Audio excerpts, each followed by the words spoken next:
Hey YouTube, CDog2233 here, and I've kind of decided to make basically a part 2 to my Menards video, just based on the success that it kind of had for my channel. It's almost to 7,000 views, which is pretty good for my channel, and a lot of the comments that I got on it, comments were very mixed. I had a lot of people who have had horrible experiences like me, and a lot of other people who kind of support Menards and thought I was whining, which, good for you. So I'd like to kind of point out one comment that I received. I actually pinned the comment on the video if you'd like to go look at it. And this guy basically wrote a novel on his experience, and he did mention that they break a lot of OSHA laws, and I found that kind of interesting. He didn't really mention what OSHA laws specifically they break. The only one I can think of, or I did think of one thing that I found very weird about Menards, is the fact that they put all their overstock on top of the aisle racks.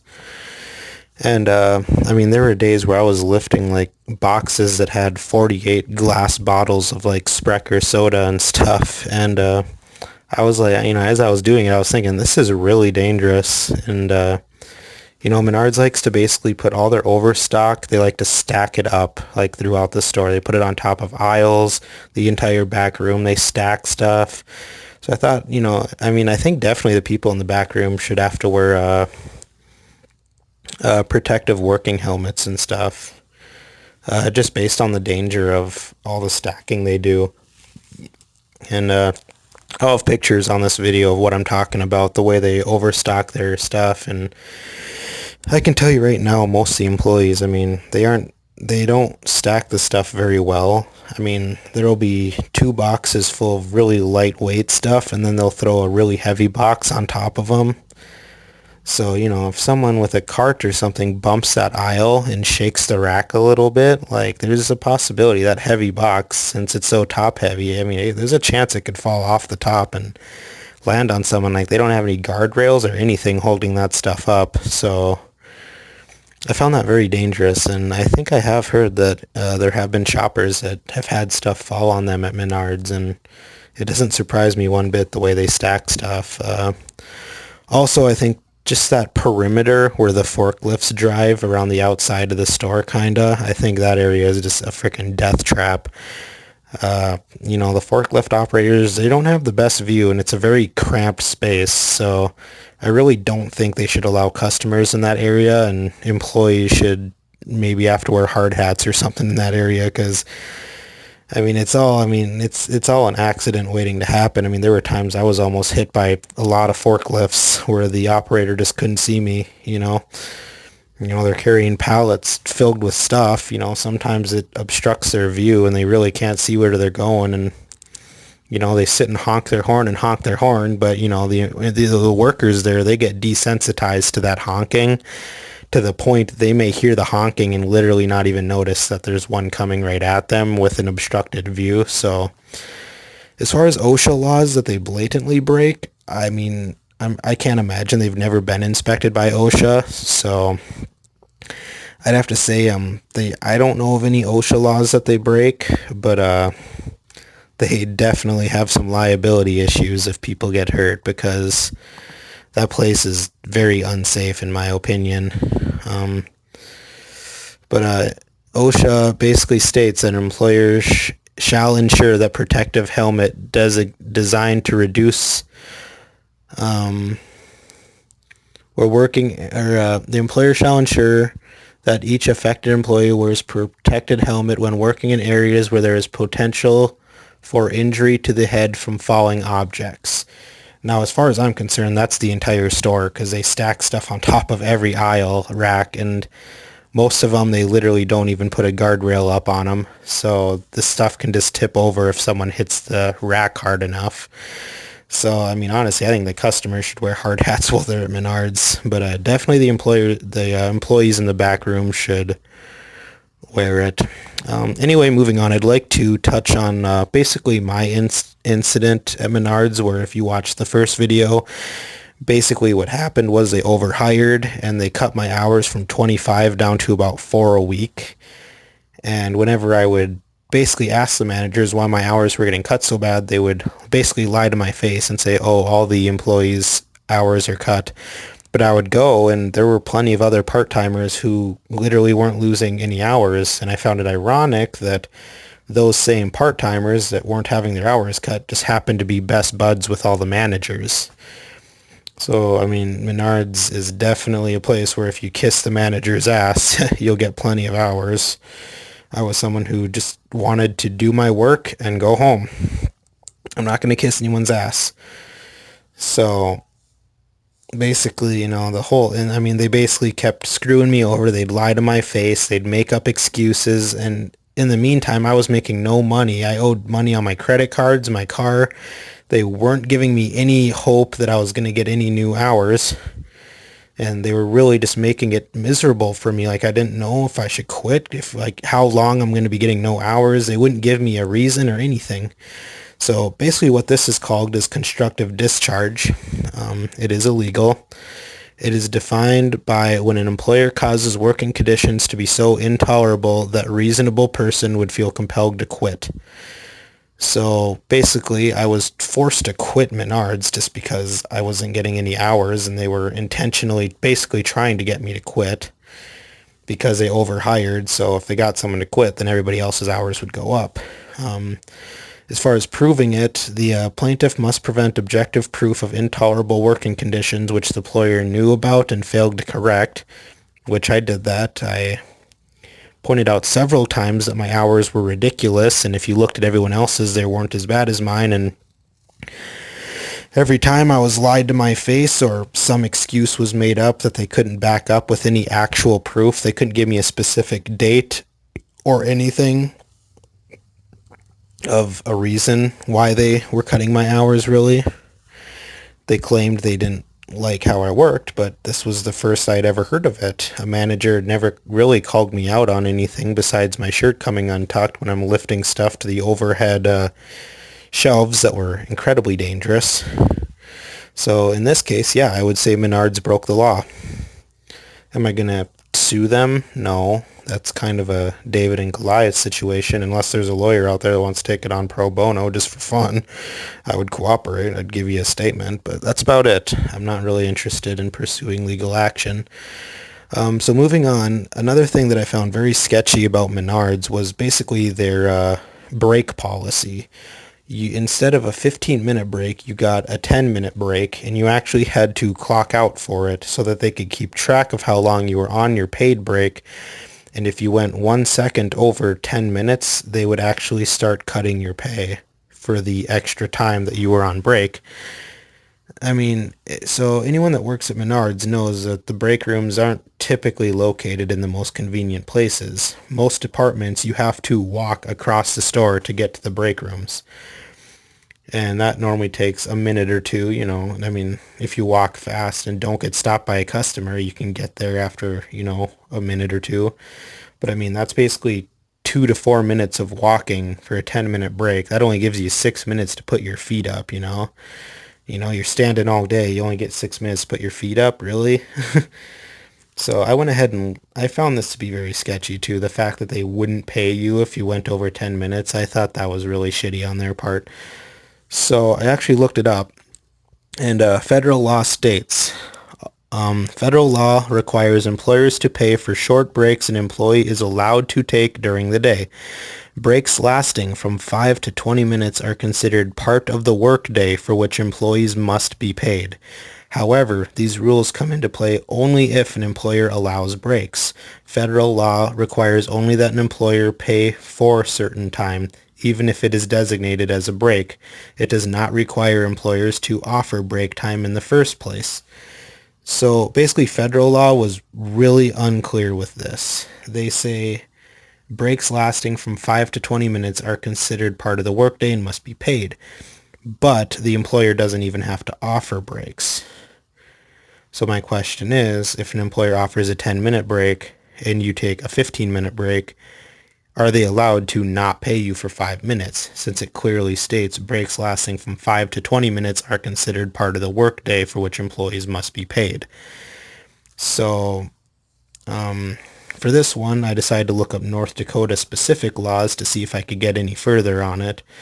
And basically, North Dakota only requires a 30-minute meal for shifts over 5 hours. So it kind of just falls back on the federal law, which is really unclear. And I think that's how Menards gets away with this, actually, is, I mean, it doesn't really say if, if an employer designates a specific amount of time, if an employee goes a couple minutes over that, are they allowed to dock the pay? So that area, I couldn't really tell you if it's illegal or not. It's not really clear.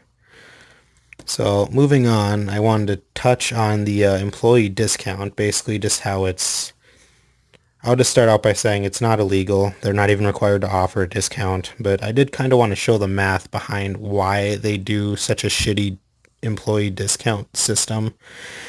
Basically, you take if you were to buy something that's $1,000 at a normal company that offers a 10% discount like Target, Walmart, Kmart, you would get 10% off, so the $1,000 purchase price would come down to $900. Then credit cards charge what's called a merchant fee, which is typically 2 to 3%, and then some of them charge upwards of 5% like Discover. So for this math problem, I'm going to say the credit card charges a 3% fee. So you take 97% of the 900 and you end up at $873. That's how much the company actually takes in from that transaction. Now, if you do basically the math backwards, you come out to a 12.7% reduction on the sticker price.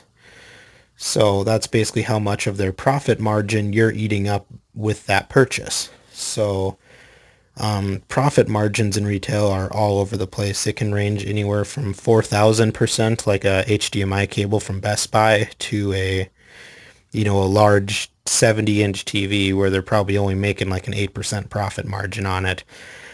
So, I mean, for the most part, I would definitely say that Menards is still making a profit, even at a 12.7% reduction. But they also limit you. So, you can't do a full home renovation with your with your employee discount, because they limit it to your paycheck.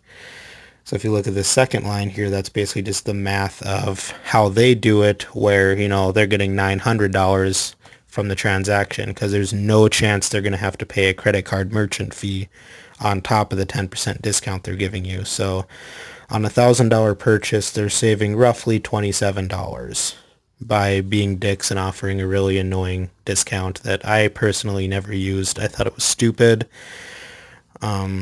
I have a rewards credit card, so, I like to get cash back on my credit card anyway, and I like to build credit since I'm an accounting major, so I found it all just to be kind of a shitty system. I didn't like my paycheck being reduced, then I don't know how much I got coming in next month, or in their case, it was next week. So overall, their employee discount system is really shitty and annoying. There's about 12 asterisks next to the 10% discount, because it's not a 10% discount really on their end, because they are saving 2.7% off of it. So moving right along, I know a lot of people complained about bag searches. I'm not going to stay on this topic too much. Basically, yes, they legally can do bag searches. You do have a right to privacy, but in places such as retail environments, they are allowed to check employee belongings to prevent theft of merchandise. You do have the right to refuse a search, but the employer also reserves the right to fire you if you refuse a search.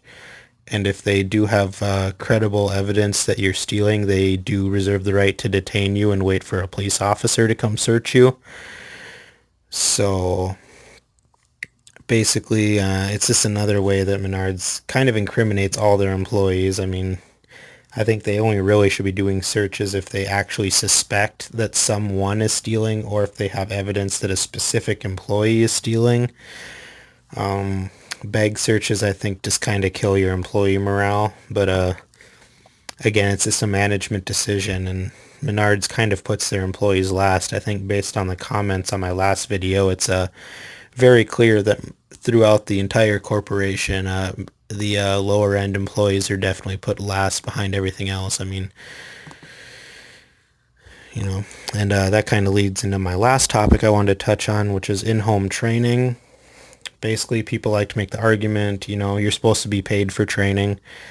Since on paper it's not required, they actually don't have to pay you for the in-home training, especially since it's considered optional, and you just get little stupid bonuses like a sweatshirt if you do it. Basically, this is them loopholing their way out of having to teach you anything, because in order to do your job efficiently and effectively and have good product knowledge, you have to do the in-home training. You don't get any time on the job to basically learn any of that stuff. So, I mean, on paper it's not required, but if you want to do a good job, it's kind of required. But on paper it can't be required because they don't want to pay you for it. So, basically, yes, it is legal for Menards to do that, but it's kind of a shitty thing for them to do. So those are basically the topics I wanted to cover. A lot of people are questioning me as a business student and all that. I did want to elaborate.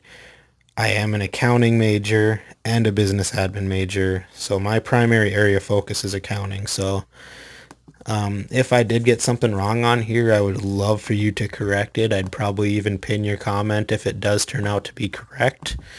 I'm basing this information off what I could basically find online. Constructive discharge I learned about in a business law class, which the pictures I provided are actually directly from the textbook slideshow that comes with it.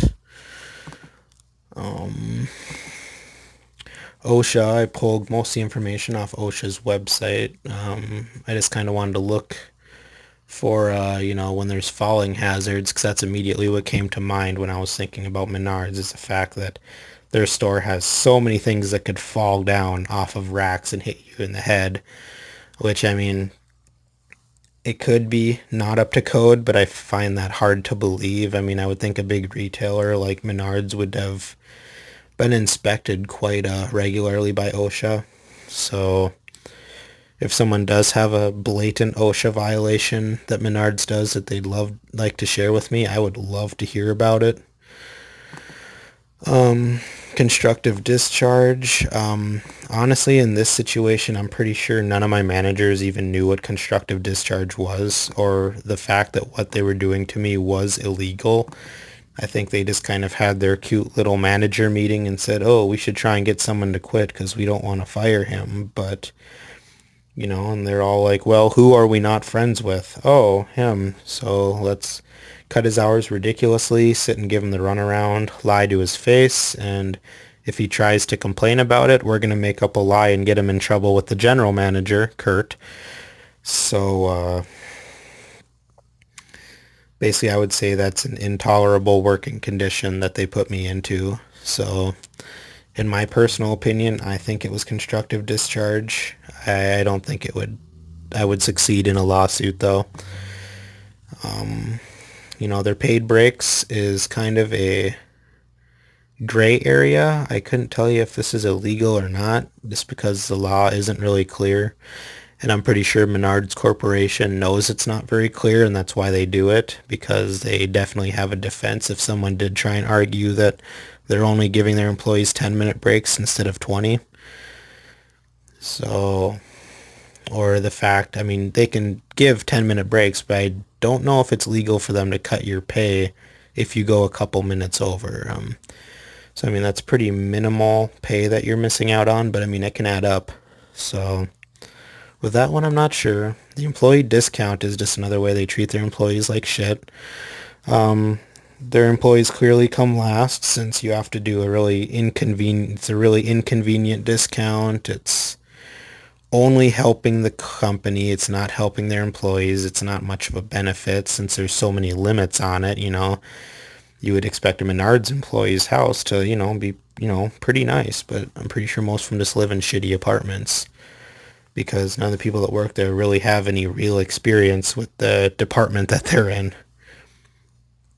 And then, yeah, I'm just recapping basically. And then the bag searches are legal, and the in-home training is legal, but they kind of force you into it by not training you very well in the store, which was kind of my problem. I didn't really know a whole lot about my department, so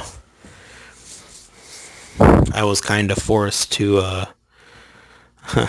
try and figure it out. I mean, I had to talk out of my ass to a lot of customers just because I really wasn't sure about the product. You know, it was talked about in the in-home training, but as a student, I'm not going to do the in-home training. When I go home, I'm going to study classes that I actually get graded in. You know, in college, you don't take your work home with you. So that's about it. I just kind of, based on the comments I got on my first video, I kind of just wanted to recap if any of the stuff Menards did was actually illegal. And, a couple of them are meh, and one of them I'm pretty sure was illegal, but I probably wouldn't be successful in pressing any sort of charge or anything. So thanks for watching. As usual, I welcome comments, even if you're saying I'm a complainer. I do get a good laugh out of some of the hate comments, so feel free and, subscribe or whatever. And, I don't really know if I'll have any more of these types of videos coming, but I haven't posted a video in a while, so I just thought I'd make this one. So thanks for viewing.